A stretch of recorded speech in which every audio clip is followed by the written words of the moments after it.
नमस्कार, मैं हूं Surya Pratap Singh, founder and CEO of Redgo Trip. स्वागत करता हूं मैं आपका रेडगो ट्रिप में।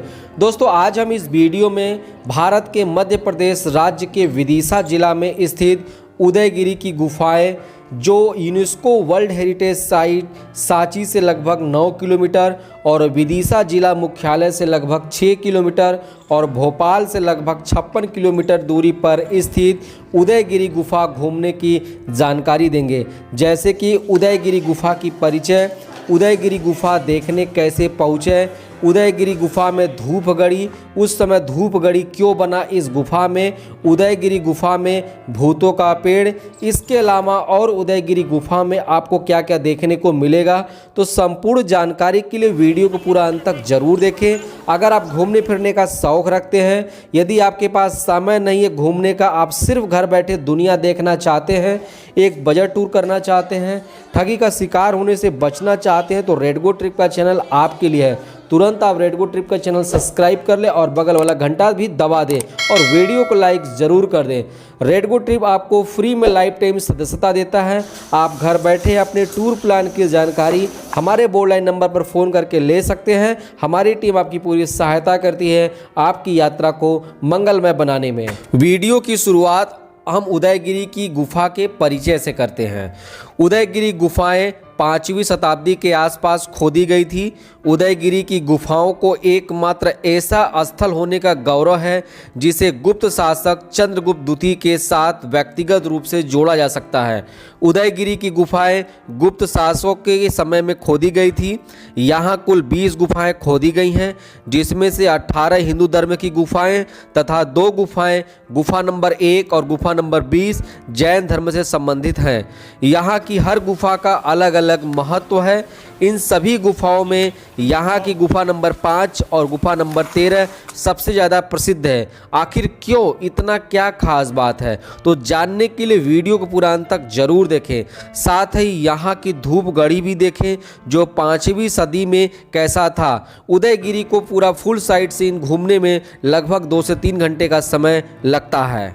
अब हम बात करते हैं कि यदि आप उदयगिरी आते हैं तो आपको यहाँ पर क्या क्या देखने को मिलेगा। तो मैं आपको बता दूं कि उदयगिरी केव की कुछ खास स्थानों को हम आपको दिखा रहे हैं। आप भी देखें, वीडियो को एंजॉय करें। उसके बाद जो भी स्थान हमसे छूट जाता है, आप जब भी यहाँ पर आएंगे तो आप यहाँ पर देख लीजिएगा। काफ़ी सारी चीज़ें हैं इस गुफा में, तो हम आपको दिखाते हैं। आप भी नहीं सुने होंगे उदयगिरी गुफा के बारे में, तो आज जान जाएंगे आप भी कि उदयगिरी की गुफा कहाँ पे है। उदयगिरी की जो गुफाएं हैं, उन सभी गुफाओं को मैं आपको दिखाता हूँ। सबसे पहले मैं गुफा क्रमांक 3 से मैं दिखाना शुरू करता हूँ। गुफा क्रमांक 1 और 2 बहुत छोटी गुफाएं हैं, वहाँ पे कोई इतना खास है नहीं, इसलिए मैं उसको नहीं दिखा और मैं आपको सीधे 3 नंबर आपको दिखाता हूँ और बताता हूँ कि इस गुफा में क्या खास बात है, किस लिए गुफा क्रमांक 3 बना हुआ है। तो गुफा क्रमांक 3 आप देख सकते हैं मेरे ठीक यहाँ पे सामने है और ये गुफा बनी हुई है। बहुत बड़ी तो गुफा नहीं, लेकिन छोटी गुफा है। तो आइए हम आपको दिखाते हैं अंदर कि ये किसके लिए गुफा बना हुआ है।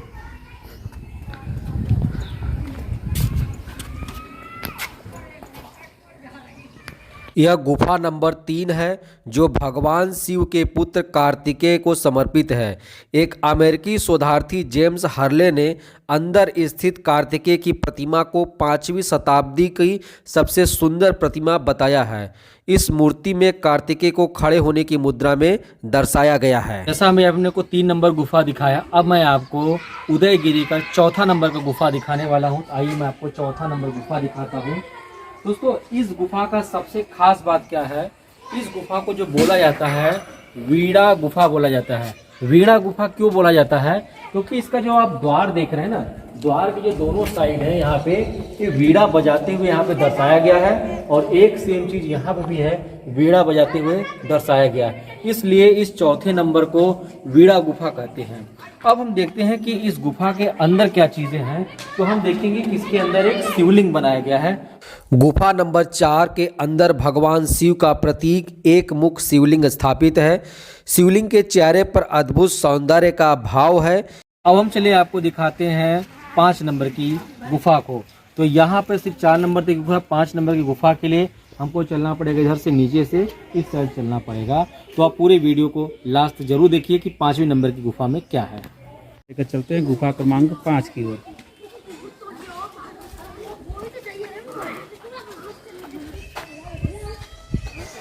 उदयगिरी की जो गुफा है, इसमें जो 5 नंबर की गुफा है, सबसे महत्वपूर्ण गुफा यही है। और इस गुफा को मैं पूरा आपको बहुत ही अच्छे से समझाऊंगा कि इस गुफा क्या इस गुफा में प्रदर्शित करता है कि इन सब चीज़ों को। तो मैं आपको बताऊं दोस्तों कि जो गुफा नंबर 5 है, आपने विष्णु पुराण देखा होगा या फिर आप टीवी सीरियल देखे होंगे, तो उसमें भगवान विष्णु के थे 12 अवतार थे, जिन्होंने उस अवतार में हिरणाक्ष एक दानव था, उस दानव का उन्होंने उसमें वध किया था। तो उसी पूरे दृश्य को इस गुफा में दर्शाया गया है। तो आइए हम आपको पूरी चीज़ों को समझाते हैं, एक चीज़ों को। तो सबसे पहले मैं आपको ये जो दिखा रहे हैं, ये जो मूर्ति तराशी गई है पत्थरों से, यहाँ पे कुछ देखने में लाल रंग की बनाई गई है। ये जो बड़ी मूर्ति है, ये भगवान विष्णु के 12 अवतार। 12 अवतार का मतलब क्या था, उन्होंने सूअर का अवतार धारण किया, तो उनके यहाँ पे 2 दांत बाहर निकले हुए थे सूअर के जैसा, तो उनको सूअर का भी अवतार करते हैं। 12 अवतार का मतलब यही होता है, ठीक है। और जो उनके मुंह में है वो क्या है, धरती माँ है। तो धरती माँ को ही उन्होंने समुद्र में से निकाला था। अब मैं आपकी इनकी पूरी कथा को सुनाता हूँ कि यह दृश्य का क्या मतलब होता है। हम आपको बताते हैं कि बहुत पहले पौराणिक कथाओं के अनुसार कहा जाता है कि 2 दानव थे, हिरणाक्ष और हिरण्यकश्यप, जो 2 राक्षस थे उस समय। तो उस समय क्या था कि वो राक्षस ही बहुत ही ज़्यादा आतंक मचा रहे थे देवताओं में। तो देवता इससे बिल्कुल परेशान हो गए थे। और वो उस समय क्या होता था कि पृथ्वी पर पूजा पाठ यज्ञ बहुत ज़्यादा होते थे। तो उससे क्या होता था कि जो देवता लोग थे, देवताओं को उससे शक्ति मिलती थी। तो इन दानवों ने सोचा कि यह शक्ति हमें भी मिलनी चाहिए। तो उन्होंने क्या किया, उसमें से जो हिरणाक्ष राक्षस था, हिरणाक्ष, उसने क्या किया कि धरती माँ को अंतरिक्ष में से चुरा लिया और चुरा कर उसको ले गया समुद्र के अंदर, बिल्कुल नीचे जाकर छुपा दिया। इससे क्या हुआ कि सभी देवताओं में बिल्कुल त्राहिमाम मच गया, वो बिल्कुल खलबली मच गया, परेशान हो गए। तो सभी देवतागण मिल के भगवान विष्णु के शरण में गए।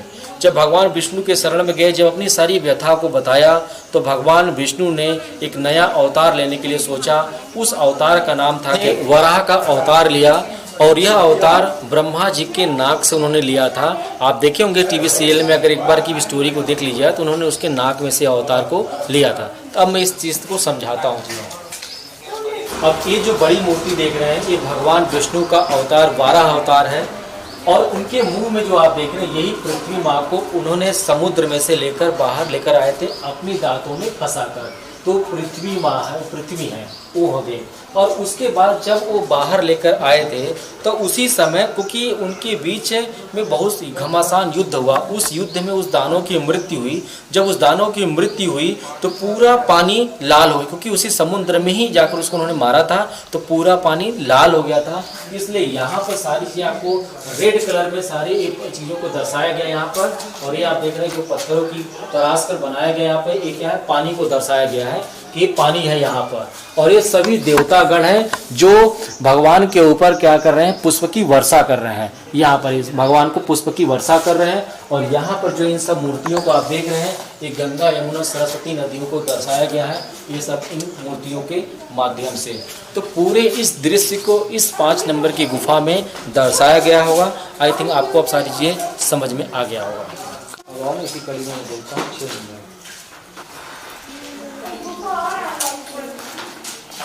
अब 5 नंबर गुफा देखने के बाद अब हम आपको ले चलते हैं 6 नंबर की गुफा तक।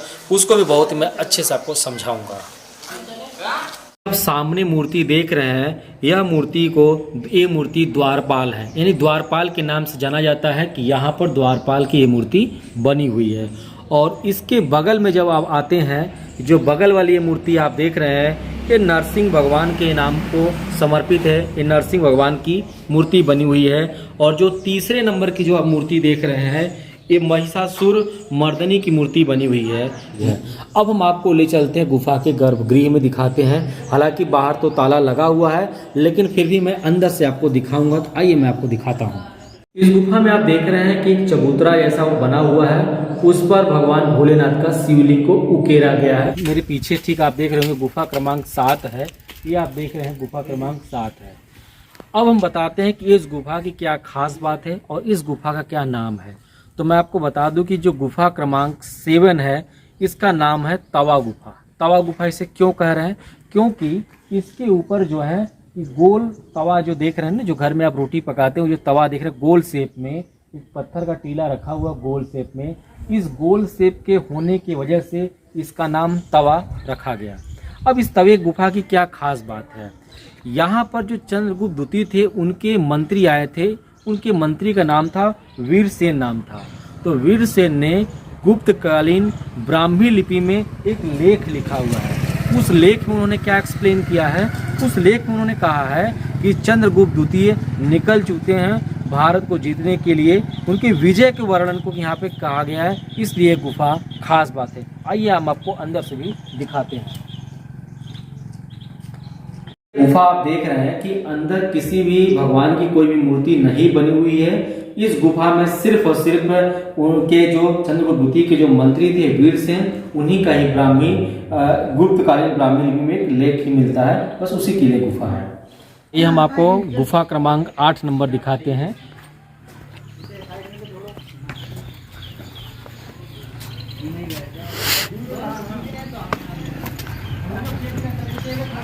जो गुफा क्रमांक 8 है वो आप ठीक है सामने आप देख रहे हैं, गुफा क्रमांक 8 यही है। अब आप कहेंगे कि यहाँ तो गुफा है नहीं, तो इसको गुफा क्यों बोला जा रहा है?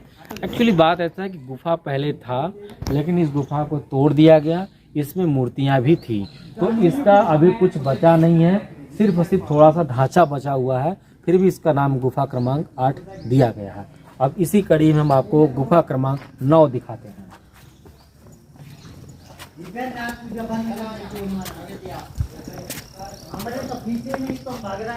गुफा क्रमांक 9 जो है बहुत छोटी सी गुफा है और इसके अंदर मूर्ति रखी हुई है, उस चीज को हम दिखाते हैं।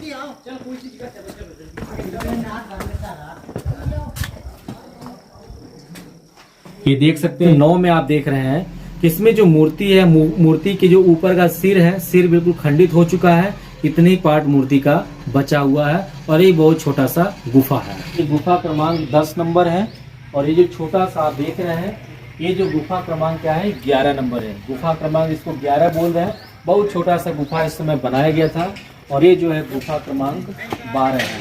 अब हम चलते हैं गुफा क्रमांक 13 की तरफ, जो भगवान विष्णु का सैया पे लेटा हुआ एक अवतार उनका था, उसी अवतार को उस गुफा में बनाया गया, तो मैं वही चीजें आपको दिखाऊंगा।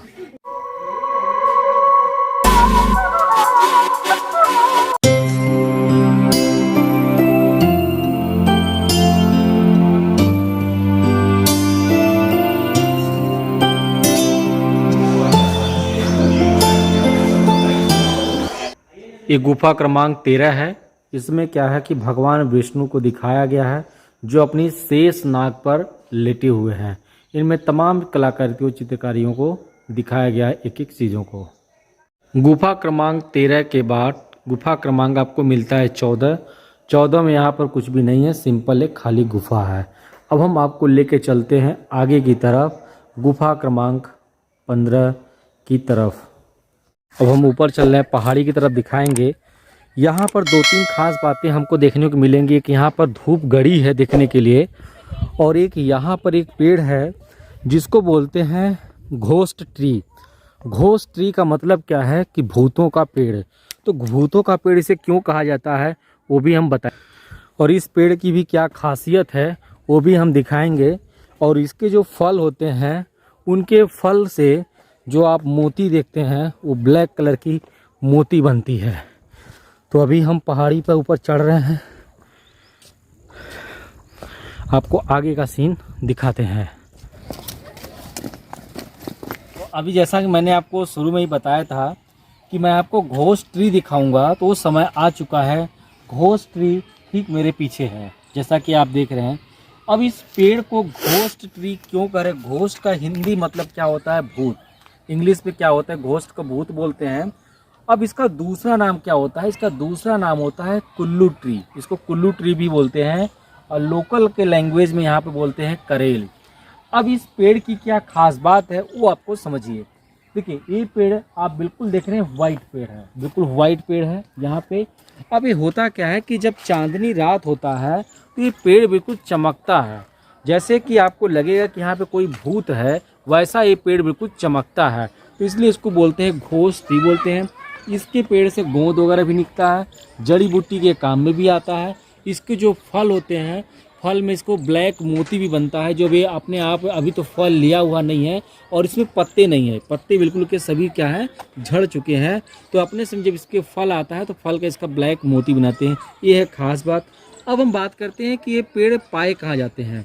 तो ये ज़्यादातर ये जो पेड़ होते हैं घने जंगलों में आपको नहीं मिलेंगे, पहाड़ी से पहाड़ों पे ज़्यादा मिलते हैं और ख़ास कर ये मध्य प्रदेश में आपको ज़्यादा देखने को मिलता है। जैसे अगर आप खजुराहो गए हैं, पांडव वाटरफॉल घूमने गए हैं, तो पांडव वाटरफॉल यानी जो पन्ना टाइगर रिजर्व है उनके जंगलों में भी ये सब पेड़ देखने को मिलता है। और इसी कड़ी में हम आपको एक और दिखाते हैं जिसको धूपगढ़ी या लोकल के लैंग्वेज में इसको गिल्ली डंडा बोलते हैं। चलिए वो भी हम दिखाते हैं।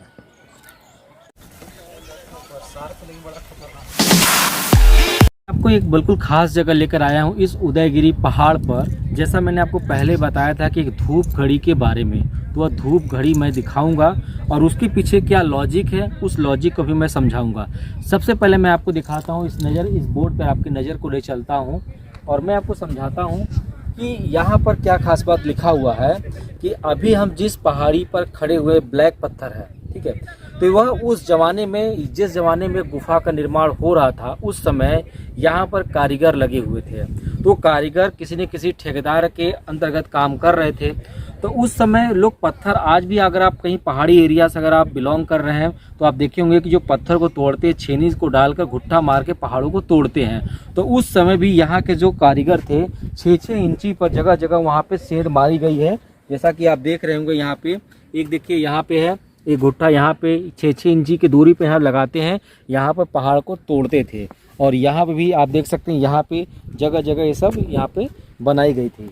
तो उस समय क्या था कि यहाँ के जो कारीगर थे, कारीगरों की जो छुट्टी होती थी यानी ब्रेक, जो लंच टाइम उनका होता था, तो लंच टाइम करने के लिए यहाँ के ठेकेदार ने एक नया तरीका अपनाया। क्योंकि उस समय कोई घड़ी था नहीं, तो उस घड़ी को उसने एक अपना एक आंकड़ा बनाया। जैसे कि आप पहले जो बुजुर्ग लोग होंगे वो लोग कहते हैं ना पहर दो पहर घड़ी दो घड़ी की बात करते हैं, तो उसी चीज़ों को यहाँ पर समझाया गया। यहाँ पर मैं आपको दिखाता हूँ, यहाँ पर एक डायग्राम बना गया है। इस डायग्राम को मैं आपको एक्सप्लेन करता हूँ। ये हालांकि अभी यह इस समय की घड़ी से तो मैच नहीं करेगा, लेकिन उस समय जो ठेकेदार थे उनका लॉजिक क्या था। यहाँ पे आप ये देख रहे हैं, यहाँ पे जो एक बनाया गया है और यहाँ पर हमने एक लकड़ी को ये लगाया। उसके बाद यहाँ पर लाइनिंग बनाई, 1 2 3 4 5 6 7 8 9 10 11 12 करके ये लाइनिंग बनाई गई थी। तो उनसे अंदाज क्या लगता था कि जैसे जब भी सूर्योदय होता था तो अब जैसे अब ये लकड़ी हमने रखा तो इसकी शैडो यहाँ पे आ रही है, तो शैडो से जहाँ जहाँ उनकी शैडो जाती थी उस शैडो से उनको अनुमान लगता था कि किस शैडो, अगर ये शैडो कहाँ जा रही है, तब उनको कब हमको छुट्टी देना है, कब उनको लंच के लिए छुट्टी देना है। तो ये उस समय की एक घड़ी है, इसको धूप घड़ी के नाम से जानते हैं। इसी क्रम में मैं आपको उदयगिरी का जो 19वां नंबर का गुफा, वो गुफा मैं आपको दिखा रहा हूँ। इस गुफा की क्या खास बात है और इस गुफा का क्या नाम है, मैं पूरी बात आपको बताऊंगा। सबसे पहले मैं आपको बता दूं कि जो हमारा 19 नंबर का गुफा है, इस गुफा का नाम है अमृत गुफा। दोस्तों, अमृत गुफा क्यों कहा गया? इसको अमृत गुफा इसलिए कहा गया क्योंकि इसके जो गुफा के जो बाहरी दीवार हैं, उस दीवार पर समुद्र मंथन में जो सारी चीज़ें की गई थी, उन सभी चीज़ों को यहाँ पर चित्रकारी के रूप में बनाया गया है। जैसे आपको याद होगा कि समुद्र मंथन में देव, एक तरफ देवता थे, एक तरफ दानव थे। वो लोग समुद्र मंथन कर रहे थे।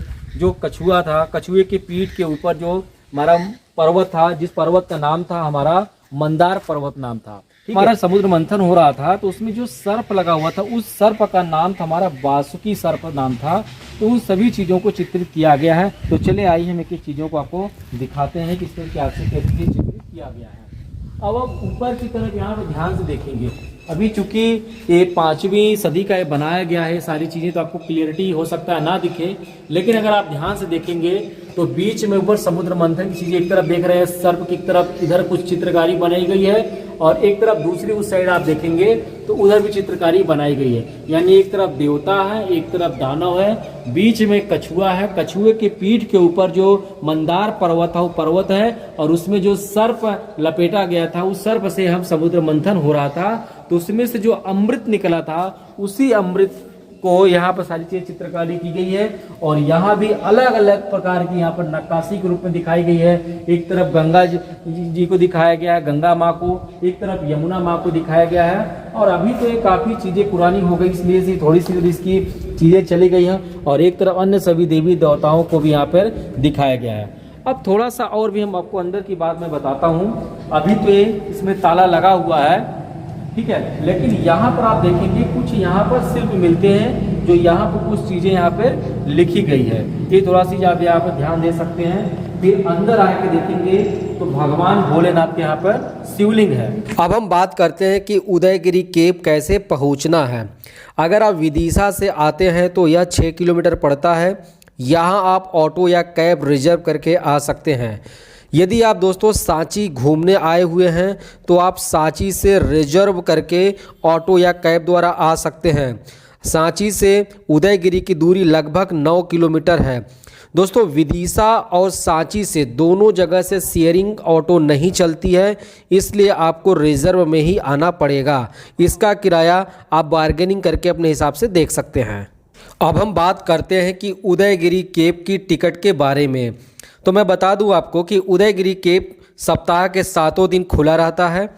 इसका समय सूर्योदय से सूर्यास्त तक है खुले रहने का। इसका टिकट प्रति व्यक्ति भारतीयों के लिए 25 रुपये है तथा विदेशी नागरिक के लिए 300 रुपये प्रति व्यक्ति है। यदि आपके पास दोस्तों वीडियो कैमरा है तो उसका टिकट अलग से 25 रुपये का कटेगा। उदयगिरी केव में म्यूज़ियम भी है। अगर आप यहाँ पर जाते हैं तो उसी टिकट में आप यहाँ का म्यूज़ियम भी घूम सकते हैं। मेरा आपको सलाह है कि केव घूमने से पहले एक बार आप म्यूज़ियम घूम लें, जिससे कि आपको आइडिया लग जाएगा। वैसे हमने वीडियो में आपको बहुत सारा चीज़ें समझा दिया है। दोस्तों वीडियो यहाँ तक देखने के लिए आपको दिल से धन्यवाद हमारी तरफ से। यदि आप ऑल ओवर इंडिया में कहीं भी टूर प्लान की अगर आपको इंक्वायरी करना चाहते हैं तो हमारे बोर्ड लाइन नंबर पर फ़ोन करें। हमारी टीम आपकी पूरी सहायता करेगी आपकी यात्रा को मंगलमय बनाने में। और मिलते हैं हमें एक नई वीडियो में एक नए टूरिस्ट प्लेस के साथ। तब तक के लिए नमस्कार।